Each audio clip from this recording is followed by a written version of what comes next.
चलिए देखिए,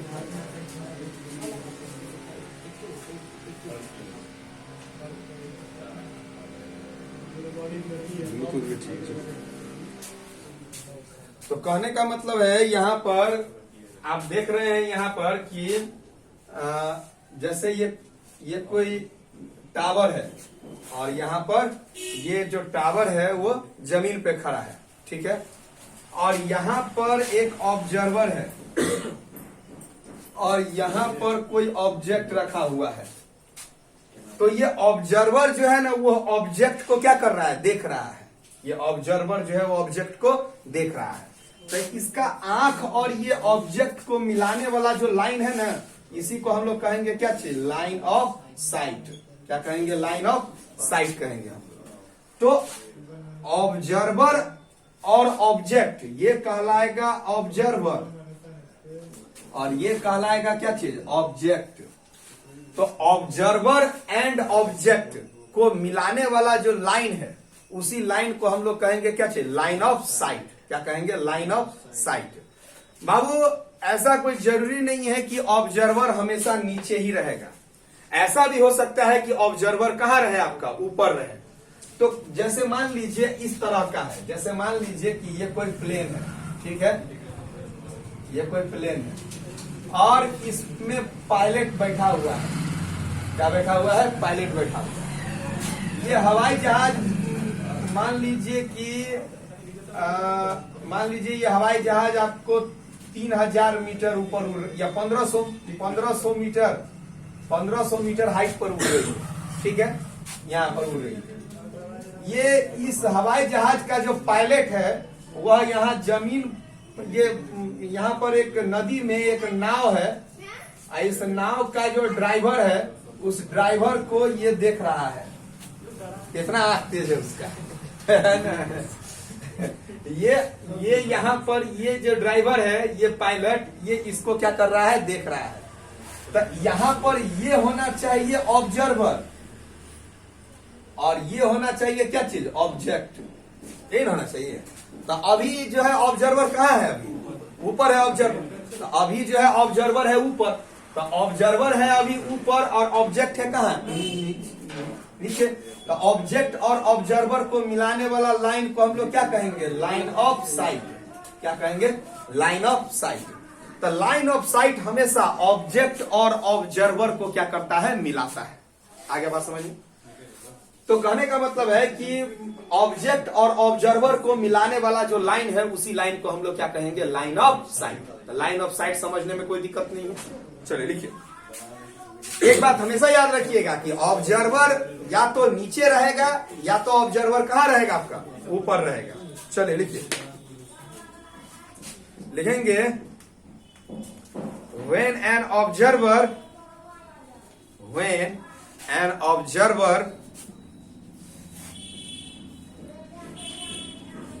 looks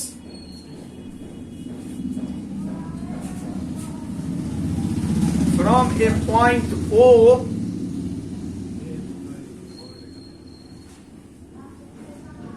at an object P,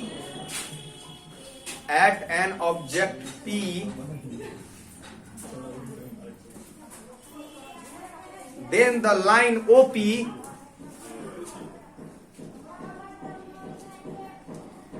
line OP is called line of sight.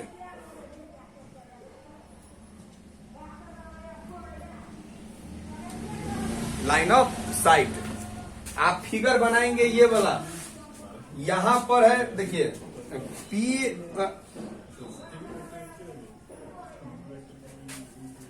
यहां पर एक ऑब्जेक्ट है P पर एक ऑब्जेक्ट है और यहां पर ऑब्जर्वर कहां पर है, O पर। तो ये O से P को मिलाने वाला लाइन क्या हो जाएगा, OP, और यही OP कहलाएगा क्या चीज, लाइन ऑफ साइट।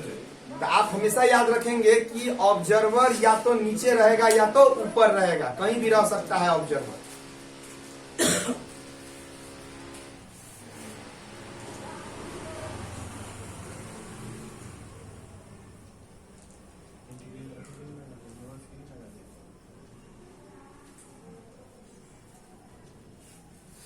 ठीक है।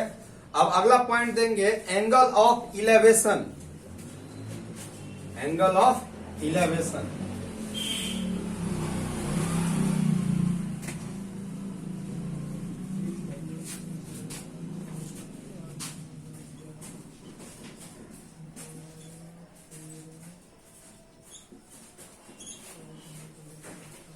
अक्सर स्टूडेंट को बाबू इलेवेशन और डिप्रेशन समझने में बहुत दिक्कत होता है।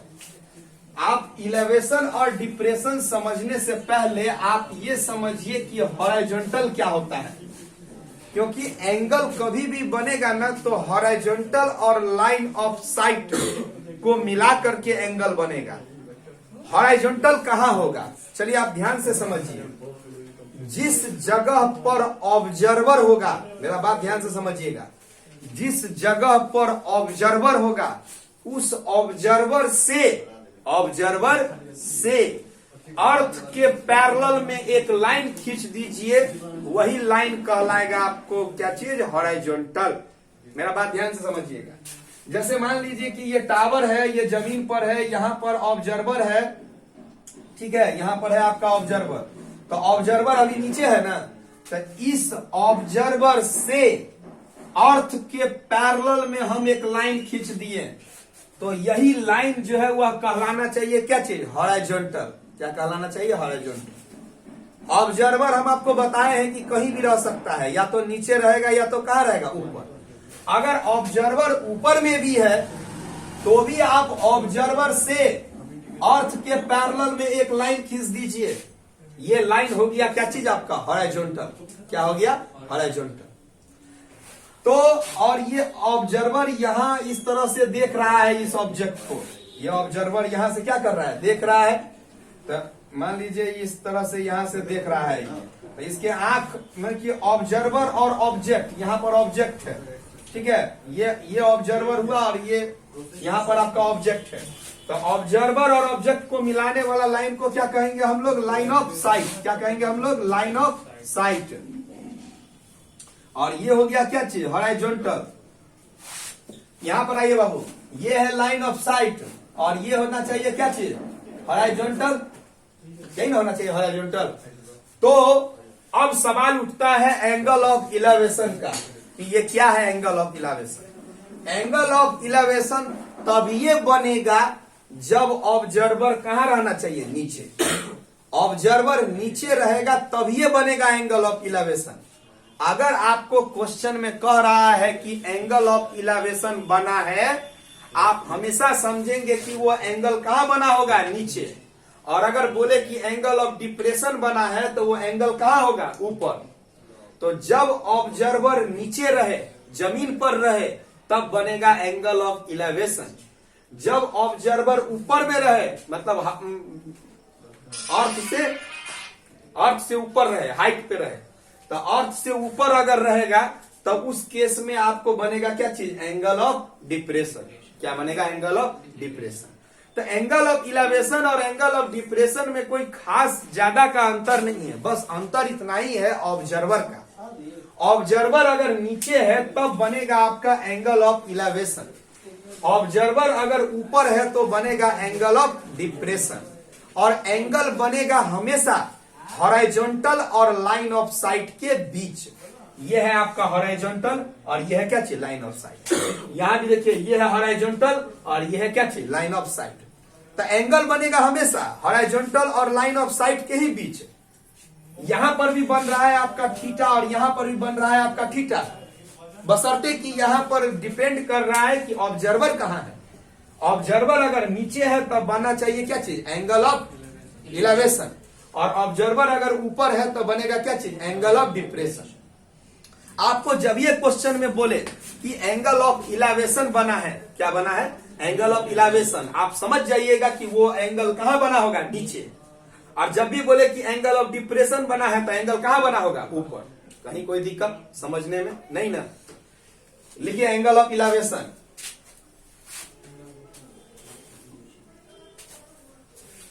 एंगल ऑफ इलेवेशन लिखिए।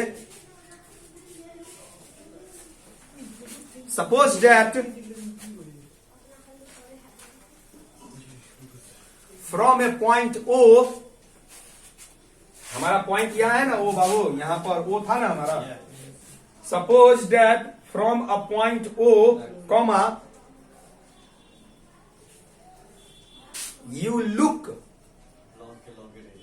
आप देख रहे हैं, अप मतलब ऊपर, at an object P, at an object P.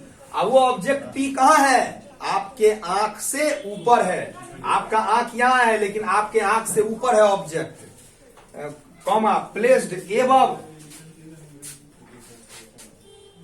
Above the level of your eye, the level of your I.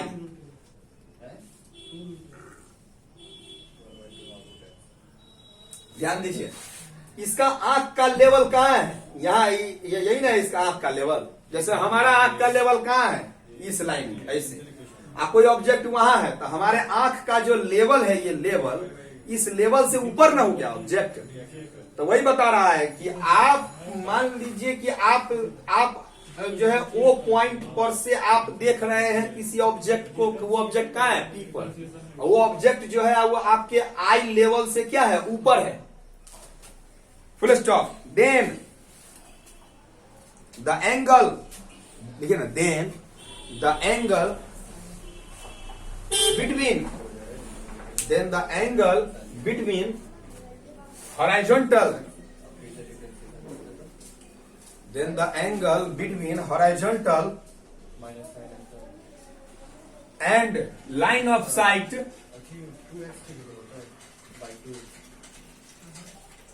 is called angle of elevation.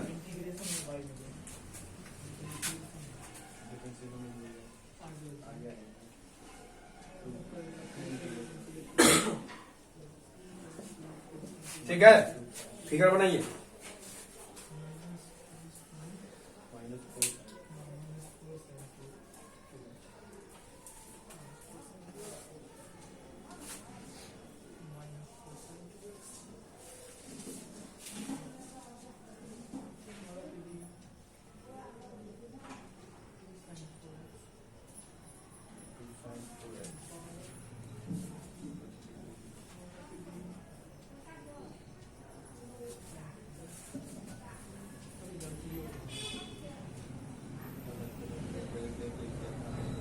हो गया क्या? ये बना एंगल ऑफ इलेवेशन, ये ना बना एंगल ऑफ इलेवेशन। कहीं कोई दिक्कत नहीं है बाबू एंगल ऑफ इलेवेशन में। जब भी, हमेशा याद रखो, जब भी एंगल ऑफ इलेवेशन बनेगा ना, वो हमेशा कहां बनेगा? नीचे बनेगा। आगे बात समझ में? अगला पॉइंट दीजिए, angle of depression, angle of depression, DEPRESSION, angle of depression. अब चलिए देखिए, एंगल ऑफ डिप्रेशन कहां बनेगा? मान लीजिए कि आप एज ए ऑब्जर्वर यहां पर है पॉइंट ओ पर, और ऑब्जेक्ट है इधर नीचे, यहां पर एगो ऑब्जेक्ट है,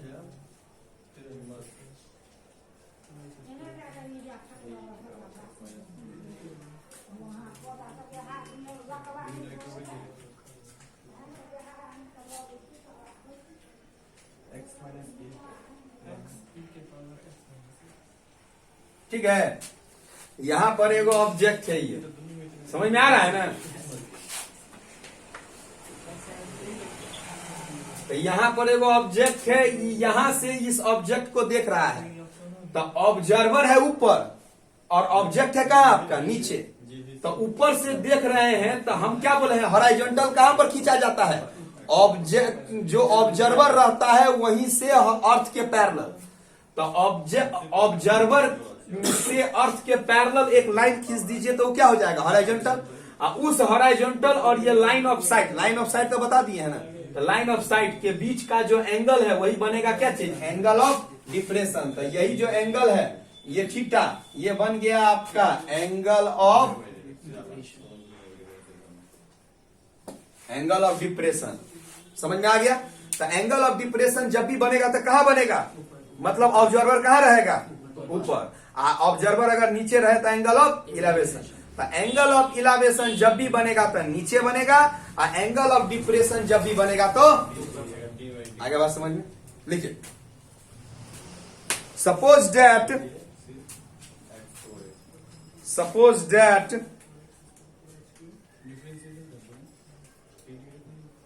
from a point O, comma, you look down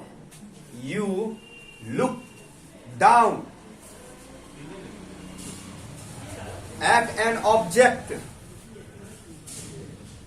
You look down at an object P.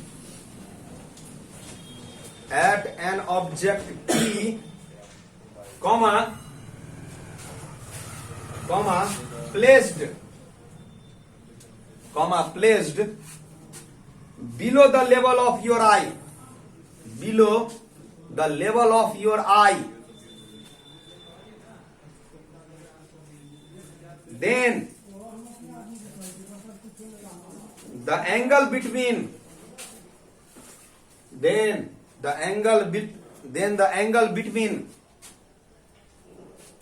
line of sight, then the angle between line of sight and horizontal is called angle of depression.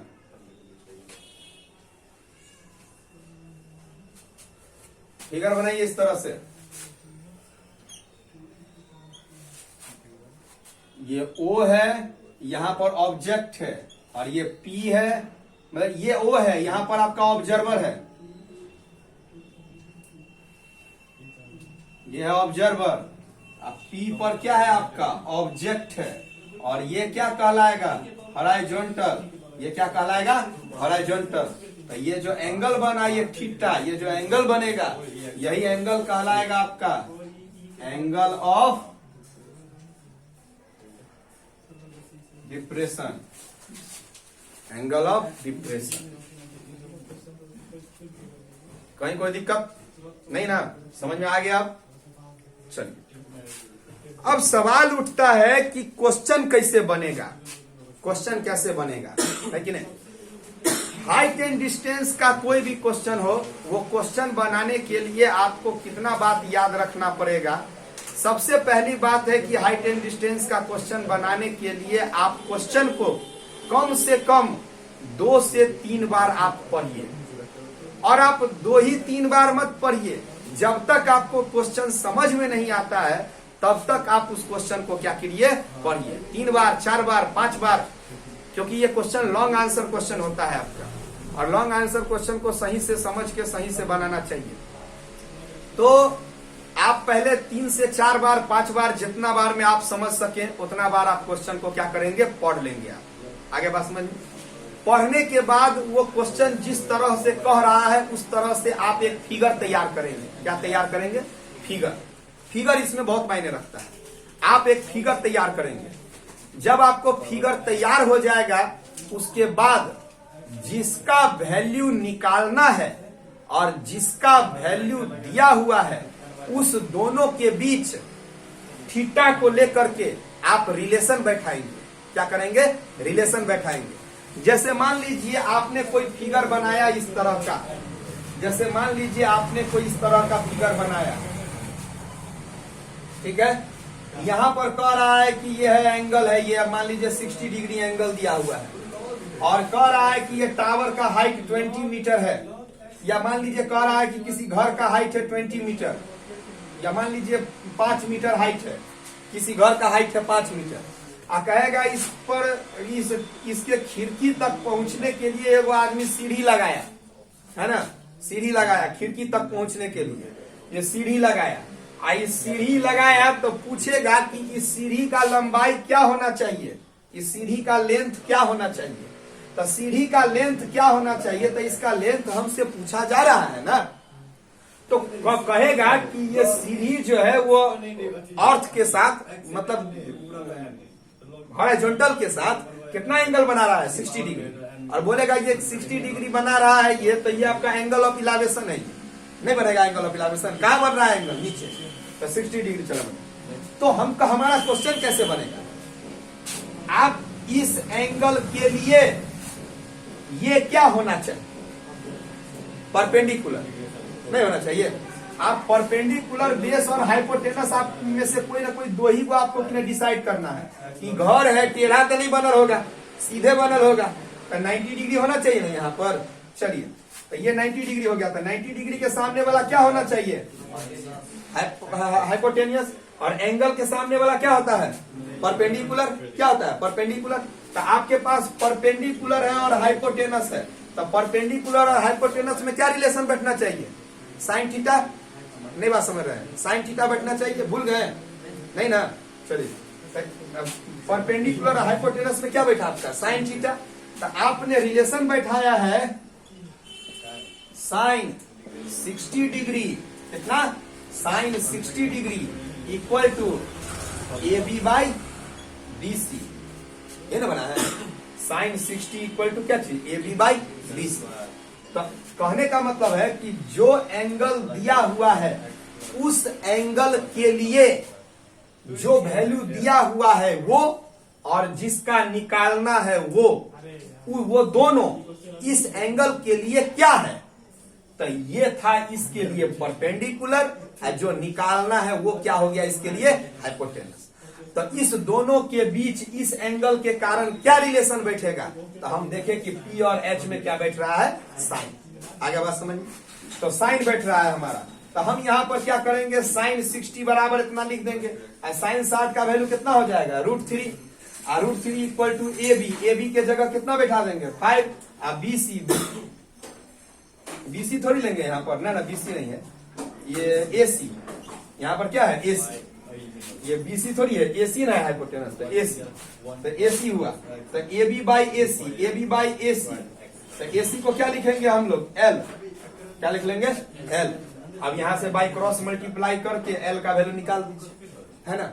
आगे बात समझ में कैसे निकल रहा, तो value निकालने के लिए आपको 3 ही फॉर्मूला याद रखना है। कौन कौन फॉर्मूला, एक आपको साइन थीटा, एक आपको कॉस थीटा, और एक क्या चीज आपको, टेन थीटा। इसका फॉर्मूला होता है P बाई एच, इसका होता है V बाई एच, और इसका होता है क्या चीज, P बाई B। पहली बात। दूसरी बात कि आपको एंगल का वैल्यू भी याद रखना है। तीन गो एंगल सबसे ज्यादा जरूरी है, 30 डिग्री, 60 डिग्री और 45 डिग्री। इस तीनों वैल्यू पर साइन का, कॉस का और टेन का, तीनों का वैल्यू आपको याद रहना चाहिए। साइन 30 का वैल्यू कितना, 1/2, कॉस 30 का वैल्यू कितना, √3/2, और टेन 30 का वैल्यू कितना, 1/√3। यही नहीं जानते आप लोग। उसके बाद साइन 60 का वैल्यू कितना, √3/2, कॉस 60 का वैल्यू कितना, 1/2, टेन 60 कितना, √3, साइन 45 1/√2, कॉस 45 1/√2, और टेन 45 कितना, 1। यही ना जानते हैं। तो इतना ये चाहिए और ये चाहिए, इसी दोनों को लेकर के आपका क्वेश्चन सॉल्व हो जाए, कहीं कोई दिक्कत नहीं। तो आप लाइन ऑफ साइट समझ गए क्या होता है, ऑब्जर्वर और ऑब्जेक्ट को मिलाने वाला लाइन को ही कहते हैं लाइन ऑफ साइट। और उसके बाद आप हॉराइजॉन्टल भी समझ गए क्या होता है। हॉराइजॉन्टल मतलब हो गया कि ये जो पॉइंट है आपका, जहां ऑब्जर्वर रहता है, उस ऑब्जर्वर से अर्थ के पैरेलल जो लाइन जाती है, उसी लाइन को क्या कहते हैं हम लोग, हॉराइजॉन्टल, चाहे नीचे रहे चाहे ऊपर रहे। उसके बाद एंगल ऑफ इलावेशन आप समझ गए कि ऑब्जर्वर नीचे रहेगा तो बनेगा एंगल ऑफ इलावेशन, और ऑब्जर्वर ऊपर रहेगा तो एंगल ऑफ डिप्रेशन बनेगा। कोई दिक्कत नहीं है।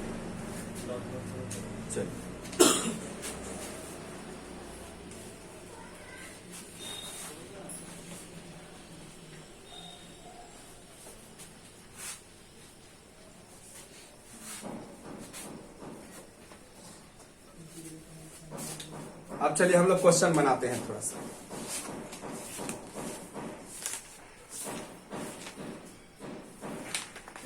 आ जाओ।